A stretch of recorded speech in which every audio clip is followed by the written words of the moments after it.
Imagine you're one of Germany's top fighter pilots. Your radar operator spots a British bomber racing toward Berlin. You dive to intercept. Full throttle. Every ounce of horsepower your aircraft can produce, and it simply pulls away. Now imagine learning that this bomber isn't made of aluminum. It's made of wood. Not steel. Not armor. Wood. That sounds impossible. But during World War II, one aircraft shattered everything military planners thought they knew about air warfare. It embarrassed the Luftwaffe, outran many fighters sent to destroy it, and forced Germany to rethink decades of aviation doctrine. This wasn't just another bomber. It was the de Havilland DH.98 Mosquito. And before this story ends, you'll understand why one of the most advanced air forces in history spent years trying, and largely failing, to solve the mystery of Britain's wooden wonder. At first glance, the Mosquito looked almost too simple. No heavy defensive gun turrets. No massive crew. No thick armor plating. Just two Rolls-Royce Merlin engines, a pilot, a navigator, and an airframe built mostly from plywood, balsa, spruce, and birch. Everything military doctrine warned against. Back then, almost every major nation believed bombers survived because they could fight back. More guns meant more protection. More crew meant more eyes watching for attackers. The Mosquito ignored every one of those rules. Instead of carrying guns, it carried speed. And speed became its armor. That decision would completely change aerial warfare. But here's the question. Why would Britain risk building one of its most important aircraft out of the same materials used to build furniture? The answer had nothing to do with desperation and everything to do with brilliant engineering. The man behind the idea was Geoffrey de Havilland. While most aircraft designers competed to build larger, heavier bombers, he asked a different question. What if the safest bomber wasn't the strongest? So Geoffrey de Havilland did something that is easy to say and difficult to fully grasp. He started building it anyway, with company funds, in secret, in a moated manor house called Salisbury Hall, 12 miles from the factory, hidden behind trees. He was 58 years old. He had been told no. He built it.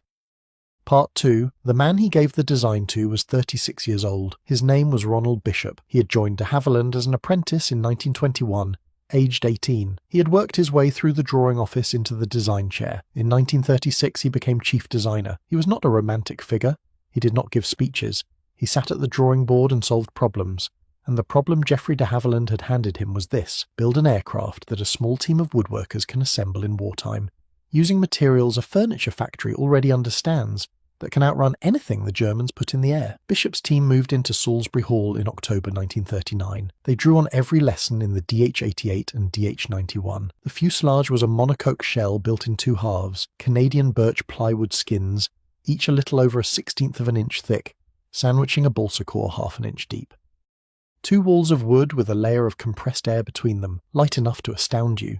Strong enough to pull out of a dive at 400 miles per hour. Pause on that. Not a rivet in the fuselage skin, not an aluminium longeron, not a frame that needed a metalworker to fit it. Two halves of a wooden shell that you glued together on a shop floor and fastened at the join. The equipment, the instruments, the wiring, the oxygen lines, all of it was fitted to one fuselage half before the two halves were married together, which meant the interior of the aircraft was accessible, serviceable, and complete before the shell was even closed. A detail that sounds administrative. It saved weeks of production time per aircraft. The wing was one piece. Laminated spruce spar booms, plywood webs, birch skin. The whole structure so clean, so aerodynamically tight, that the drag figures Bishop's team calculated seemed implausible even to people who wanted to believe them. Geoffrey de Havilland wrote to Freeman again in late 1939. The Air Ministry this time issued a contract for a photo reconnaissance prototype under specification B1/40 on the 1st of March 1940. Then, in June 1940, Lord Beaverbrook, the Minister of Aircraft Production, ordered work stopped. He wanted production concentrated on 5 proven types: Spitfire, Hurricane, Wellington, Whitley, Blenheim. Anything else was a distraction. Beaverbrook cancelled the project 3 times.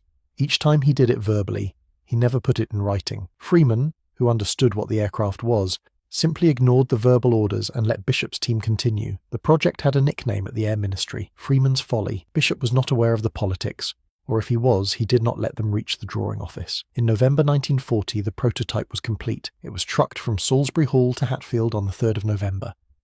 The serial number was W4050. On November 25th, 1940, the man who was going to fly it walked out to the aircraft at Hatfield. His name was Geoffrey de Havilland Jr. He was 30 years old. He had been de Havilland's chief test pilot since 1937. He had his father's certainty and his father's preference for doing things rather than announcing them. He climbed in. His engine installation designer John Walker sat beside him.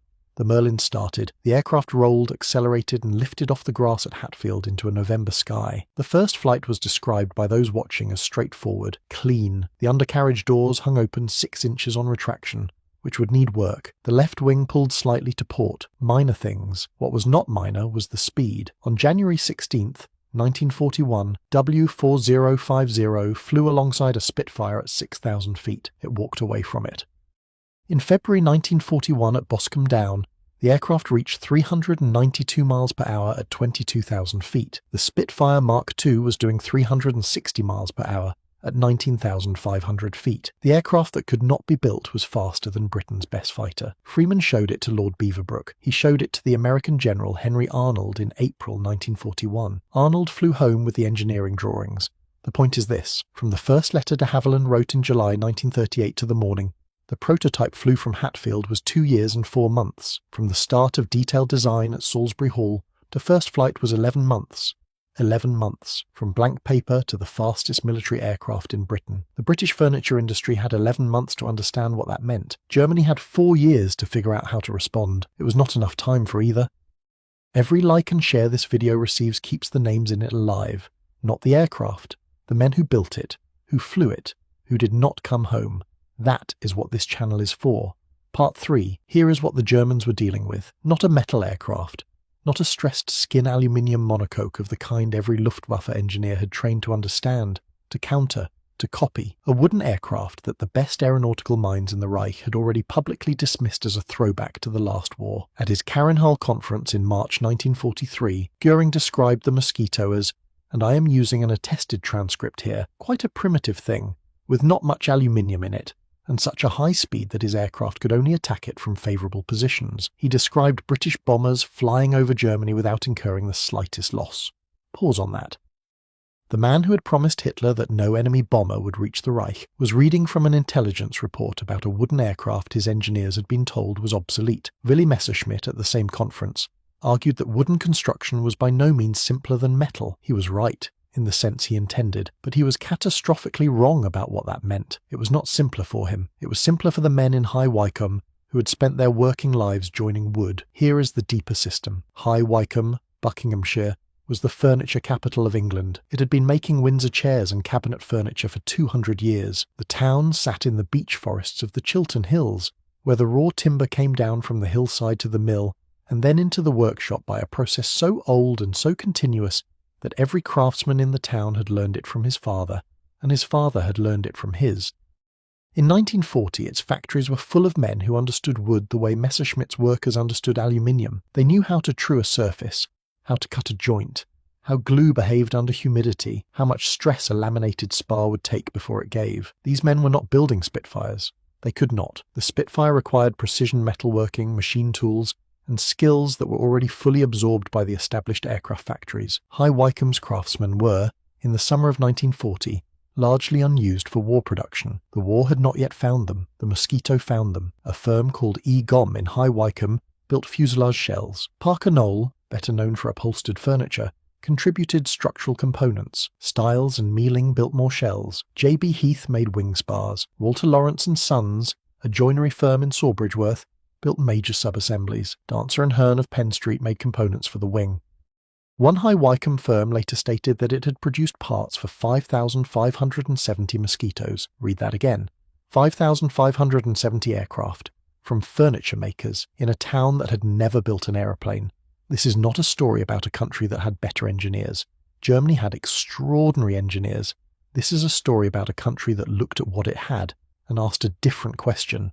Not, Can our aircraft factories build this? But which of our workers already knows how to do this? The answer was the chair makers of Buckinghamshire. Germany had no equivalent pool. Its woodworking industry was not organised around the kind of fine cabinet joinery and laminate work the Mosquito required. Its raw material supply chain did not extend to Ecuadorian balsa forests or Canadian birch stands. Its doctrine told it that wooden aircraft were primitive and that all metal construction was modern.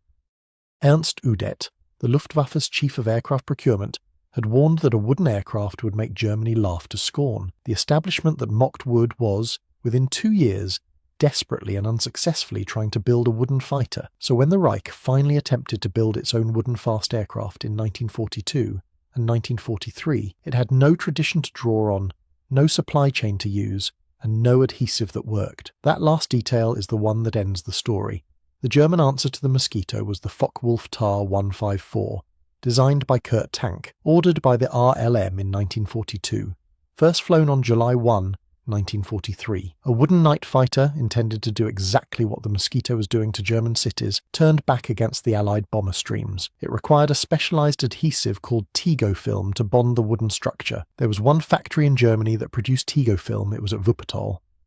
RAF Bomber Command bombed Wuppertal. When the Tego film factory was destroyed, German engineers substituted a different adhesive from Dynamit Nobel AG at Leverkusen. The substitute was only half as strong as the original, but the more catastrophic problem was that the substitute was acidic. It began to eat the wood it was supposed to bind. In the spring of 1944, the V-8 prototype broke up in mid-air. Both crew members were killed. Kurt Tank halted production. The RLM cancelled the program that summer. Germany's Mosquito was destroyed by its own glue. Here is what that contrast means. Britain's wooden bomber worked because the glue, the wood, the skilled labour, the workshop traditions, and the aircraft design philosophy all grew from the same root. They were coherent. They belonged to each other. You cannot copy that. You can copy a design. You cannot copy an ecosystem. The Germans had better metal aircraft factories than almost anyone on Earth. They had brilliant individual engineers. They had doctrine written in blood. What they did not have was the furniture town, the birch forests, the balsa supply line, and the company founder who had been told no and kept building anyway. Part 4. By the autumn of 1942, the Mosquito was in operational service in 4 distinct roles: photo reconnaissance, light bomber, night fighter, Pathfinder target marker. Each role revealed a different dimension of what the aircraft could do and what it could endure. But it is the bomber crews who carried the doctrine failure most directly to the enemy's front door. On January 30, 1943, it was the 10th anniversary of the Nazi seizure of power. Göring was scheduled to broadcast on German national radio at 11 in the morning. Dignitaries were assembled. The speech was prepared.